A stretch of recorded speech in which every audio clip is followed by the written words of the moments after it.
4장 17절 24절까지 말씀에 의지해서 새 사람을 입으라 라는 제목으로 말씀을 나누고자 합니다.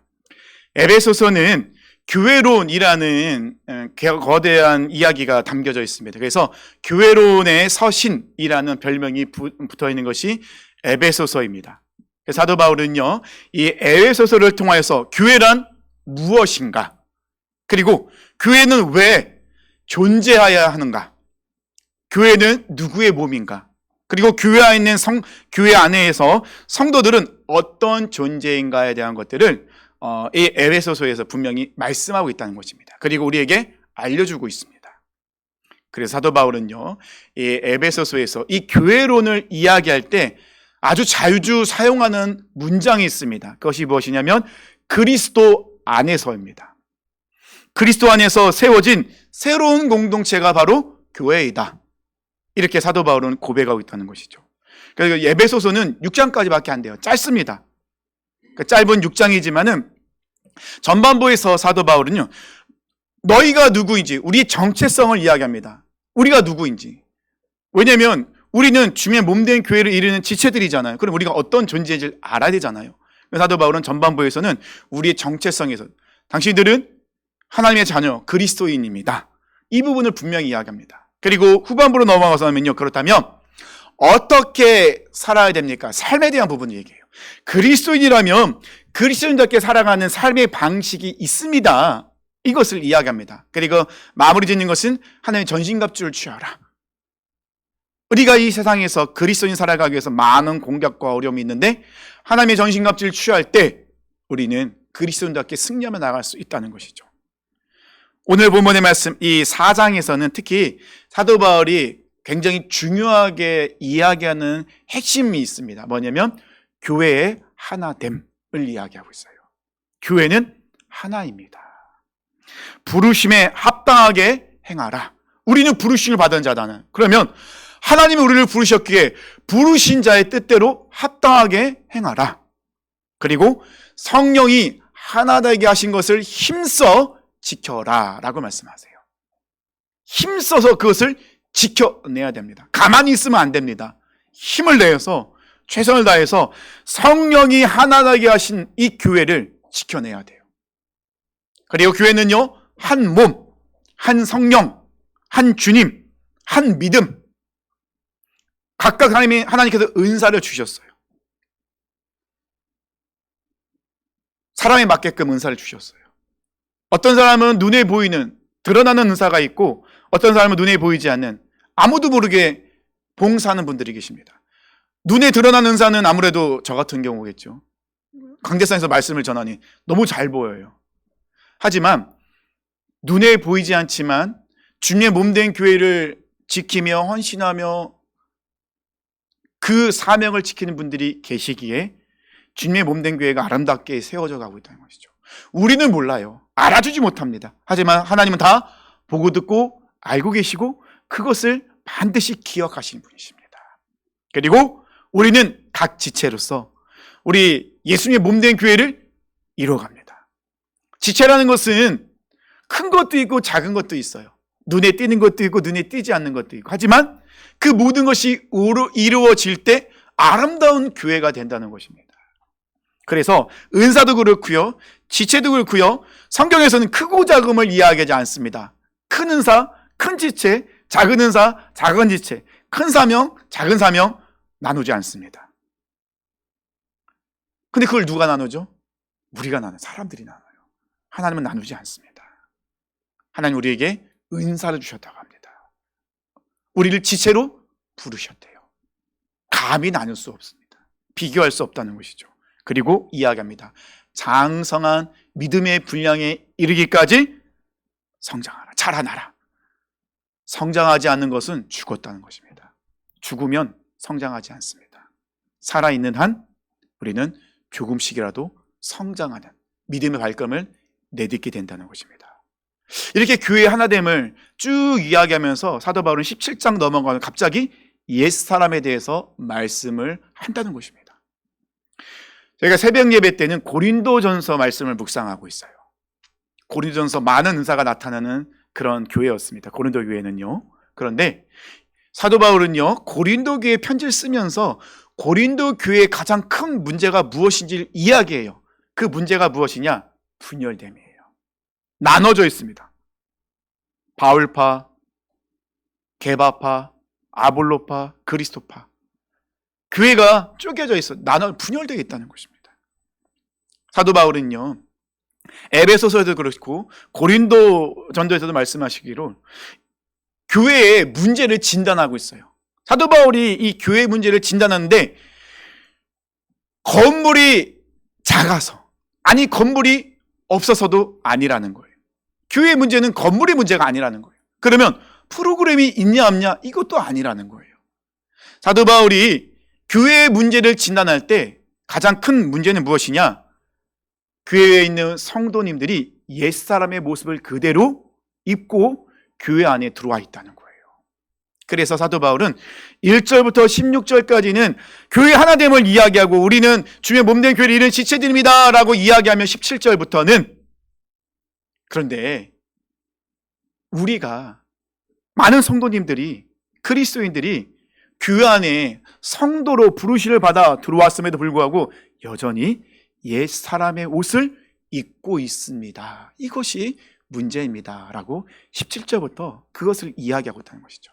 저는 오늘 17절부터 24절까지 말씀을 강의 형식으로 한 절 한 단어씩 풀면서 말씀을 나누려 합니다. 먼저 17절 말씀 볼까요?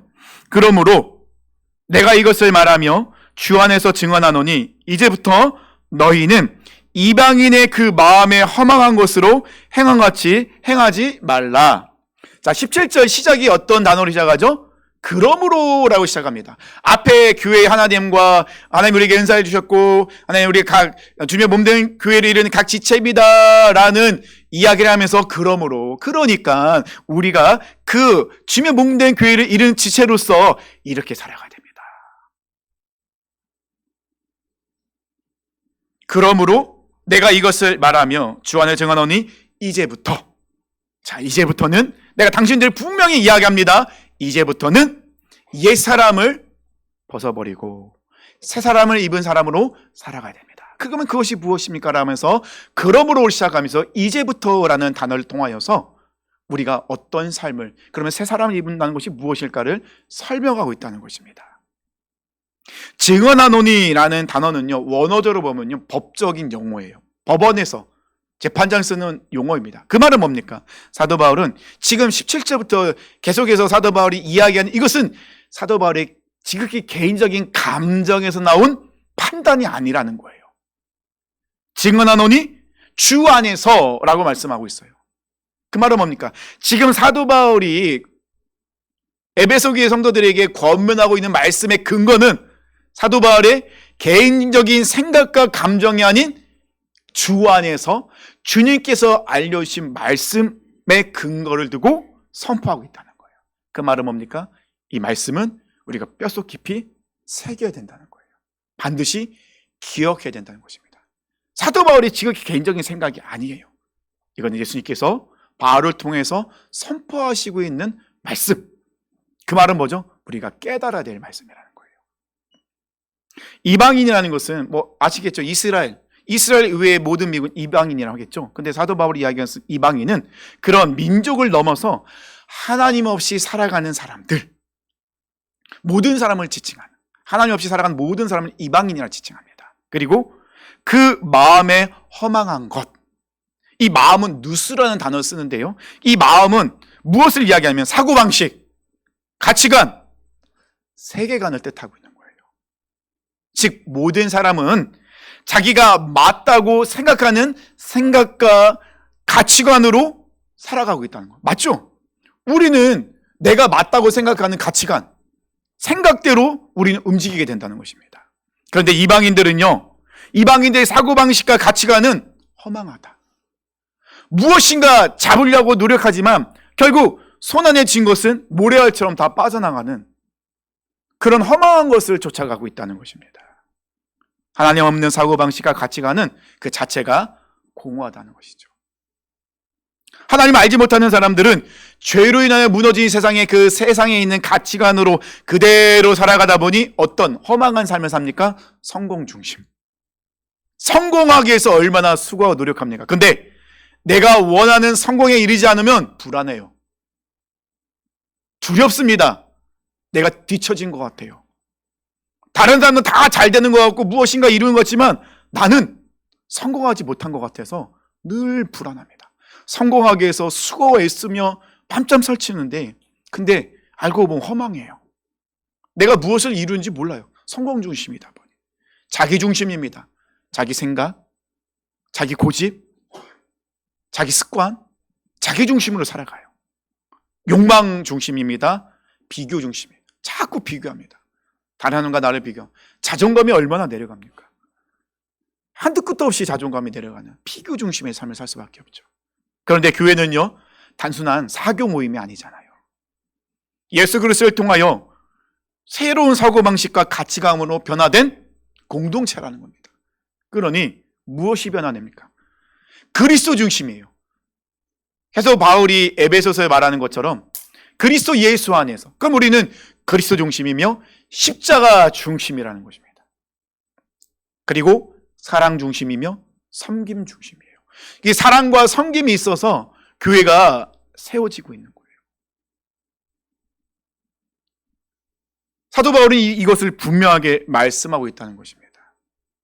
우리는 사랑과 섬김으로 주님의 몸된 교회를 세워나가고 있습니다. 그래서 로마서 12장 2절에요. 너희는 이 세대를 본받지 말고 오직 마음을 새롭게 함으로. 이 마음이 누스예요. 마음을 새롭게 변화된다는 건 뭐냐면요, 우리의 가치관과 내가 가장 중요하게 여기는 모든 것이 다 사고방식조차도 새롭게 변화를 받는 거예요. 내가 변화되는 게 아니라 변화를 받아야 되는 거예요. 하나님의 선하시고 기뻐하시고 온전한 뜻이 무엇인지 분별하도록 하라. 우리가 변화되면 하나님의 뜻이 무엇인지가 분명하게 드러나게 돼요. 깨닫게 됩니다. 그러면 이룰 수 있게 된다는 것입니다. 근데 여기서 사도 바울이 이야기하고 있는 것은 우리가 잘 고민하며 들어야 될 것은 무엇이냐면요, 이 누스, 우리의 생각과 가치관을 바꾼다는 건요, 변화를 받는다는 것은요, 내가 스스로 하는 게 아니거든요. 기존에 있던 것에 덮어쓰기가 아니에요. 내가 갖고 있는 그것을 수정하는 것도 아닙니다. 사도 바울이 17절에서 말하고 있는 것은 무엇이냐면 우리 가치관과 우리 마음이 새롭게 변화를 받는다는 것은 완전히 갈아엎는 것을 얘기해요. 우리는 오해할 때가 많아요. 내가 기존에 갖고 있던 것에서 잠깐 조금 수정하는 것, 방향을 수정하는 거 생각하거든요. 내가 그동안 갖고 있는 나의 모든 것 안에 이 복음을, 십자가를 덮어쓰기로 생각하고 있습니다. 근데 사도 바울은 그렇게 이야기하지 않습니다. 사도 바울은요, 기존의 방식에 십자가를 덮어쓰는 것이 아니라 내가 갖고 있던 모든 것을 어떻게 완전히 갈아엎으라는 겁니다. 그거 아십니까? 내가 갖고 있는 육적인 생각과 고집과 습관에 십자가를 덮었으면 더 어려워지는 거예요. 더 혼란스러워요. 세상에 있을 때는 세상의 방법으로, 교회에 오면은 교회 말씀의 방식대로 이랬다가 저랬다가 혼란스럽습니다. 더 정체성이 왔다 갔다 하는 거예요. 나는 세상 사람도 아니고 그리스도인도 아니고 이것도 아니고 저것도 아니고. 왜 그렇습니까? 내 기존의 생각 위에 십자가를 덮었었으니 상황에 따라 이랬다 저랬다 하는 상황이 될 수밖에 없는 거예요. 사도 바울은 분명히 이야기합니다. 십자가는 덮어쓰는 게 아니라 내가 죽는 것이다. 이 부분을 사도 바울은 17절 이야기했어요. 이방인들, 하나님을 알지 못하는 사람들은요, 이 진리를 모르고 있다는 겁니다. 그러니 변화가 일어나지 않아요. 우리 성도님은 어떻게 생각하십니까? 어떤 삶을 살고 계십니까? 십자가에서 죽으셨습니까? 아니면 내 것 위에 십자가를 그냥 덮어 쓰셨습니까? 죽는 게 아니라 죽는 척 하는 거예요. 종교인의 모습입니다.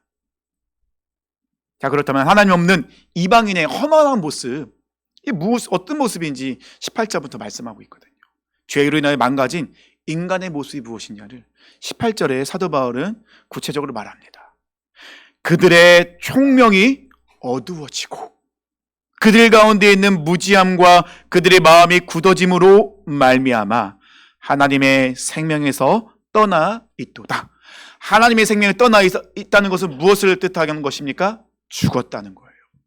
영이 죽었으니, 하나님 관계가 깨어졌으니 결국 하나님과 상관없는, 관계없는 삶을 살 뿐이죠. 첩에 나와 있는 총명이 어두워지고 라고 이야기했어요. 죽어있는 자들의 모습이에요. 어두워지고 라는 이 단어의 원어 문법 볼 때는요, 죄로 인하여 하나님을 떠남으로 인하여서 죄 때문에 이미 어두워진 상태에 놓여 있다. 어두워졌다는 건 뭐죠? 완전히 가리워졌다는 거예요. 분간할 수 없다는 겁니다.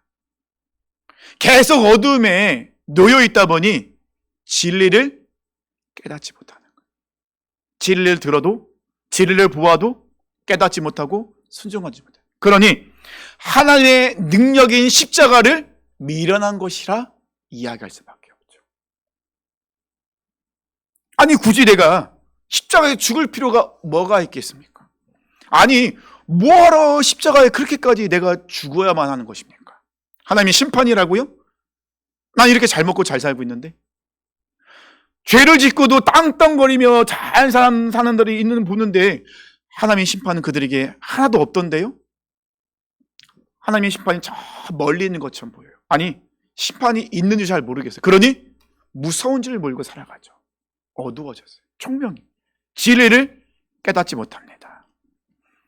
그러다 보니 이들에게 찾아오는 것이 있죠. 진리를 알지 못하고 깨닫지 못하고 분별하다 못하니 무지함이 찾아오게 됩니다. 무지함은요, 지혜와 생각이 어둠에 덮여 있는 것, 알지 못하는, 분별하지 못하는 거예요.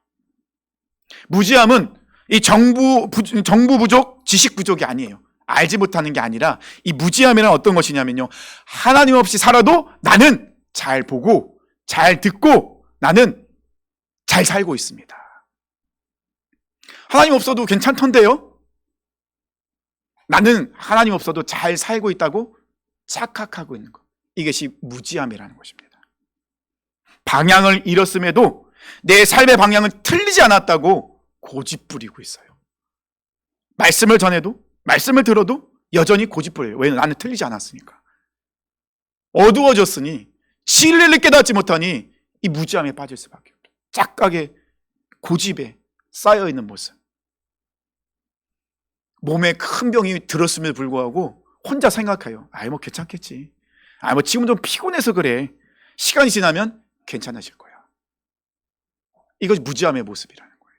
병원에 가면 바로 진단 받았음에도 불구하고 가지 않는 거예요. 스스로가 혼자 진단 내리고 판단하는 거예요. 고집 부리고 있는 모습. 그래서 무지함의 무서움은요, 나는 문제없어라고 고집 부리는 거예요. 난 문제될 게 없다는 것이죠. 그러다 보니 마음이 굳어져요. 이것을 다른 말로 하면 완악해졌다라 얘기합니다. 성경에서 완악함의 대표적인 사람이 나오죠. 누구죠? 바로왕입니다. 바로왕은 완악했어요. 모세가 하나님의 말씀을 전하지만 완악한 바로왕은 하나님을 인정하지 않습니다. 듣지 않습니다. 나중에는 여러 가지 그런 재앙 속에서 굽힌 듯해요. 하지만 마지막까지 고집부립니다. 왜요? 난 틀리지 않았기 때문에. 총명이 어두워진 자들의 모습, 무지함과 완악한 마음으로 드러나게 되다. 너무 고집스럽습니다. 듣질 않아요. 열심히 안 사는 게 아니에요. 정말 열심히 삽니다. 근데 하나님 없는 열심이더라는 것입니다. 방향을 잃은 열심은 결국 그 인생이 공허한 거예요. 나는 성공에 달려가는데 도대체 성공은 무엇일까? 무엇인가 이루면 그 다음에 무엇인가를 해야 될지 몰라서 넘어지게 되고 그 공허함 속에서 어찌할 바를 모르는 모습. 결국 그런 자들은 어떻게 된다고요? 하나님의 생명에서 떠나게 된다고 사도 바울은 말씀하고 있습니다. 근데 사랑하는 성도님들, 17절, 18절 말씀, 이방인, 하나님을 알지 못하는 사람들에게만 말씀하는 것은 아니에요. 지금 이 말씀은 사도 바울이 누구에게 하고 있는 거죠? 에베소 교회 성도들에게 하고 있는 거예요. 그들이 이런 삶을 살아왔었어요. 이런 모습으로 교회 안에 지금 들어와 있어요. 사도 바울도 이런 삶을 살았거든요. 사도 바울은 한탄하잖아요. 오라 나는 공고한 자로다. 이 사망의 벗어 누가 나를 건져내랴. 나는 죄인 중에 괴수입니다. 사도 바울이 이런 삶을 살고 있었다는 것입니다. 그래서 지금 에베소 교회 성도들에게 이야기합니다. 당신들 성도님들은요, 깨달으셔야 됩니다. 이 시대 살아가면서 정신 차리셔야 됩니다. 아니면 당신들 똑같이 이방인처럼, 종교인처럼 당신들도 교회 와서 착각하며 고집 부르며 살아갈 수 있는 것입니다. 이것이 얼마나 무서운 건지 아십니까? 아무리 말씀을 들어도 깨닫지 못합니다. 순간순간 나의 욕심과 하나님의 말씀이 부딪히는 상황 속에서 상황에 따라 나의 욕심대로 살아가다가 또 하나님의 말씀에 순종하는 것 같다가 이리저리 왔다 갔다 방황하는 모습이 있다는 것이죠. 그리고 19절 말씀합니다. 그들이 감각 없는 자가 되어 자신을 방탕에 방임하여 모든 더러운 것을 욕심으로 행하되. 감각이 없는 자, 느낌이 오시죠? 통증을 느끼지 못하는 상태에 놓이는 거예요. 처음에는 양심의 가책을 느껴요. 말씀을 들으면 마음이 찔려요. 나에게 해주실 말씀 같아서. 갈등이 있습니다. 그런데요, 시간이 지나면 무뎌져요. 찔렸을 때 하나님이 나에게 이런 말씀을 통하여 내가 깨닫게 해서 순종하지 않고 여전히 내 고집대로 여전히 내 방향대로 살다 보면 무뎌지는 거예요. 그 다음부터는 찔리지도 않고 아프지도 않아요. 그냥 무덤덤한 거예요. 이런 상태가 바로 감각이 없는 자가 되어 그런 상태라는 것입니다. 죄는요, 엄청 달콤해요. 어떻게 그렇게 달콤한지 알까요? 먹어봤거든요. 아니, 먹지 마세요. 안 좋아요. 정말 유혹적이고 매혹적입니다.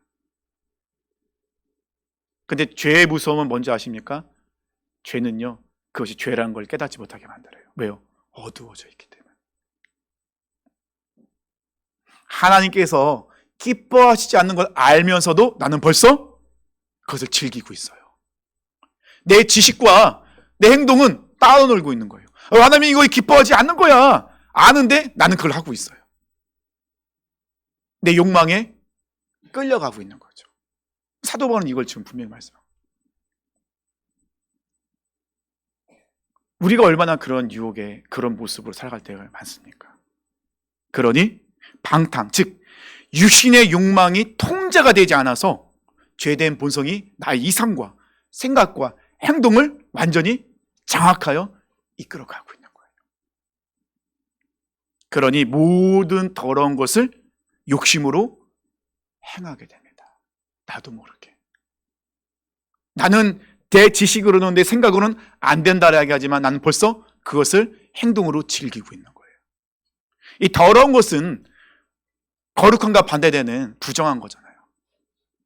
죄로 오염되어 있는 상태, 하나님과 멀어져 있는 상태, 하나님이 아닌 욕망이 삶을 지배하고 있는 상태가 모든 더러운 것이에요. 사도 바울은요, 이 더러운 것을 모든이라는 단어를 통해 이야기를 하고 있어요. 죄는요, 한 영역만 무너뜨리는 것이 아니더라고요. 우리 삶 속에서 내 삶의 작은 영역에 문을 열어주잖아요. 그 죄가 그 영역으로 들어와서 나의 모든 것을 장악해버려요. 그래서 예수님께서는 죄를 신약성경에서 무엇과 비교하셨죠? 누룩으로 비교하셨어요. 누룩은 작습니다. 그 반죽을 했을 때 누룩을 조금만 넣습니다. 근데 이 누룩은 어느샌가 빵 전체에 퍼져서 빵을 부풀게 만들어버려요. 죄는 그와 같다는 것이죠. 하나만 들어오면 이 죄는 누룩처럼 온몸에 퍼져버리는 거예요. 그래서 사도 바울은요, 죄는 부분적으로 존재하는 것이 아니고 퍼져나가는 겁니다. 하나님보다 욕망이 주인되도록 만드는 것이 바로 죄입니다. 그리고 이 욕망은요, 절대로 멈추지가 않습니다. 더 자극적인 것, 더 강한 것, 더 만족되는 것을 찾게 만들잖아요. 그래서 죄가 들어오면 음란은 관계를 깨뜨리고요, 탐욕은요 사람을 이용합니다. 분노는요 공동체를 깹니다. 거짓은요 신뢰를 무너뜨립니다. 천이처럼 부번지지가 않아요. 우리 몸에 들어와서 이 모든 것을 다 뒤집었고 오염시켜버리죠. 그러니 욕망이 우리를 멈추지 않고 더 자극적이고 더 강하고 더 만족스러운 것을 찾게 만드는 것이 바로 죄라는 것입니다. 그래서 사도 바울은 모든 더러운 것이라고 표현하는 거예요. 이 죄에 대해서요. 자, 여기까지 들으시니 답답하시죠? 아, 참. 일주일 동안 정말 치열하게 사셨잖아요. 얼마나 치열하게 사셨습니까? 근데 주일 오자마자 막 죽어야 된다 말하고 있고, 막 죄인이라고 막 사정없이 막 테를 치고 있으니 얼마나 답답하시겠습니까? 아이고, 어떻게 하면 좋을까? 근데 사도 바울은 20절 분위기를 바꿔요. 20절 말씀 보니까요. 오직 너희는 그리스도를 그같이 배우지 아니하느니라. 당신들은 벌써 알고 있습니다. 모르는 것이 아니에요. 알고 있습니다. 근데요, 우리가 20절 가만히 보면요, 사도 바울이 에베소 교회 성도들에게 뭐라고 얘기하냐면 당신들은 성경을 배웠습니다, 교리를 배웠습니다라고 얘기하지 않아요. 20절 뭐라고 얘기하죠? 당신들은 그리스도를 배웠습니다. 우리는요, 성경을 통하여서, 말씀을 통하여 누구를 배우고 있는 거예요? 예수 그리스도를 배우고 있는 거예요. 성경을 배우는 것이 아니라 더 정확히 얘기하면요, 성경에서 분명하게 나타나고 있는 누구를 배우고 있는 거죠? 예수 그리스도를 배우는 거예요. 예수님을 배운다는 건 뭐죠? 우리가 예수님을 닮아간다는 거죠. 사도 바울은 이야기합니다. 에베소 교회 성도들에게 당신들 예수님에 대해서 듣고 보고 배웠지 않습니까? 알고 있지 않습니까? 벌써 알고 있잖아요. 그렇다면 우리는 예수님을 닮아가야겠죠. 왜냐하면 예수님은 진리이시기 때문에. 나는 곧 길이요 진리요 생명이니 나로 말미암자거는 아버지께로 올 자가 없느니라. 분명히 예수님 말씀하십니다. 예수님은 진리시라고요. 우린 진리이신 예수님을 보고 듣고 알고 있는 거예요. 모르는 게 아니라는 겁니다. 신앙은요, 정보 습득이 아니에요. 성경 공부는요, 정보 습득이 아니에요. 성경을 배운다는 건 뭐죠? 예수님을 알아가는 거예요. 알아간다는 건 따라가는 걸 이야기합니다. 그래서 사도 바울은요, 22절 옛사람을 벗어버리라고 명령합니다. 유혹의 욕심을 따라 썩어져가는 구습을 따르는 옛사람을 벗으라. 수정이 아닙니다. 분명히 사도 바울이 뭐라고 합니까? 옛사람을 벗어버려라. 수정하라고 이야기하지 않아요. 어떻게 해요? 벗어버리라는 겁니다. 옛사람 위에 예수 그리스도라는 의의 옷을 덧입는 게 아니에요. 생각을 해보세요. 내 옷이 더러워요. 냄새가 나요. 근데 새 옷이 있어요. 그러면 어떻게 하시겠습니까? 더러운 옷을 벗죠. 그리고 새 옷을 입습니다. 어느 누가 이 오물로 가져가고 냄새가 나는 옷에 새 옷을 입는 사람이 있습니까? 없죠. 근데 왜 성도님들은 왜 그렇게 살고 있습니까? 왜 더러운 옛 사람의 위에 왜 예수 그리스도의 의의 옷을 입고 계십니까? 지금 사도 바울은 이걸 얘기하고 있는 거예요. 오칸는 목사님을 통하여서 한국교회 제자훈련이 아주 불일 때 일어났습니다. 많은 분들이 제자훈련을 받았습니다. 제자대학도 얼마나 많이 열리는지 몰라요. 각 교회마다 제자훈련이 있어요. 얼마나 힘든지 모르면 책 읽어야죠, 성경 읽어야죠, 성경 암송해야죠, 전도해야죠, 독서보고서 써야죠. 아주 힘듭니다. 대학생 뺨치지 않고 힘듭니다. 근데 졸업하면 똑같아요. 제자대학에 간 이유가 뭐죠? 내가 제자가 되려고요. 근데 머리는 커졌어요. 지식은 많아졌어요. 근데 아무도 제자가 되지 않아요. 왜 그럴까요? 사도 바울은 이야기합니다. 옛사람을 벗으셔야 됩니다. 제자 훈련은요, 내 옛사람 벗는 거예요. 내 옛사람 벗지 않으면 아무리 제자 훈련 수석으로 졸업을 해도 소용없습니다. 옛사람을 벗어야만이 새 사람을 입을 수 있는 거예요. 예수를 믿고도 계속 옛 방식으로 살아간다면 예수님과는 아무 관계가 없는 거예요. 사도 바울은 이걸 알고 있었어요. 교회의 분열됨, 왜 그렇습니까? 자기중심이잖아요. 다른 사람의 이야기를 듣지 않은, 자기 고집대로, 자기 생각대로, 자기의 견고한 진에 갇혀 있잖아요. 그것을 깨지 않고 벗지 않으면 하나가 될 수 없다는 거죠. 진정한 회개, 십자가에 내가 죽을 때, 그때 우리는 옛사람을 벗는 것입니다. 그래서 예수님께서 우리에게 말씀하죠. 너희가 나를 따라오거든 날마다 자기를 부인하고 자기 십자가를 지고 나를 좇을 것이니라. 예수님이 이걸 말씀하셨어요. 제자의 모습이라는 것은 옛사람을 벗는 것. 십자가를 덧입는 게 아니라 십자가에 내가 죽는 것. 그럴 때 새롭게 변화가 일어납니다. 사랑하는 성도님들, 말씀을 맺겠습니다. 우리 하나님께서는요, 사도 바울을 통하여서 우리에게 말씀하십니다. 뭐라고요? 너희는 조금 더 착한 사람이 되라 라고 말씀하지 않으세요. 그리고 새 사람이 되라 라고도 말씀하지 않으세요. 뭐라고 얘기하십니까? 새 사람을 입으라 라고 얘기하세요. 새 사람을 입는 겁니다. 입는다는 것은요, 날마다 자기를 부인해요. 부인한다는 건 뭐죠? 내가 주인인 걸 인정하는 거죠. 나의 고집과 나의 습관을 인정하는 거예요. 이것은 내가 버려야 될 나의 옛 자, 옛 사람의 모습입니다. 근데 이걸 버릴 수 있는, 벗어버릴 수 있는 것은 내가 십자가에서 죽는 것. 십자가에 죽는 것은 뭐죠? 예수님과 하나됨을 얘기하는 거예요. 내가 십자가에 죽을 때 내 안에 예수께서 사시죠. 사도 바울이 고백하잖아요. 내가 그리스도와 함께 십자가에 못 박혀 죽었나니 이제 내가 사는 것이 아니요 내 안에 계신 그리스도께서 사시는 것이라. 이것이 바로 새 사람을 입는 것입니다. 저는 사랑하는 성도님들이 이제는 오해와 착각에서 벗어났으면 좋겠습니다. 수정도 아닙니다. 덧입는 것도 아닙니다. 벗으셔야 돼요. 옛사람을 벗으세요. 지금까지 내가 갖고 있던 나의 고집, 내 생각, 나의 가치관 벗으셔야 돼요. 이제는 나는 알고 있지만 내가 원하는 대로 행동하는 이중적인 모습이 아니라 어떻게 해요? 새 사람을 입었기에 옛사람을 벗어버렸기에 우리는 성령 안에서 생각이 새로워진 사람입니다. 예배 때만 거룩한 사람이 아니라 삶 전체 세상에서도 거룩한 사람입니다. 욕망 중심이 아니라 하나님 중심으로 살아가는 사람입니다. 관계를 무너뜨리는 사람이 아니라 영혼을 세우고 교회를 세우고 공동체를 세우는 사람입니다.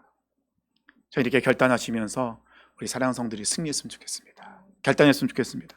옛사람을 붙들고 살아가는 것이 아니라 십자가에서 나의 모든 것을 옛 자아를 벗어버리고 예수 그리스도로 의의 옷을 입어서 변화되는 사도 바울처럼 예수님의 제자로서 작은 예수로서 살아가시는 우리 사랑하는 성도님 되시길 축원합니다. 우리 자리에서 일어나실까요? 그리고 우리 함께 찬양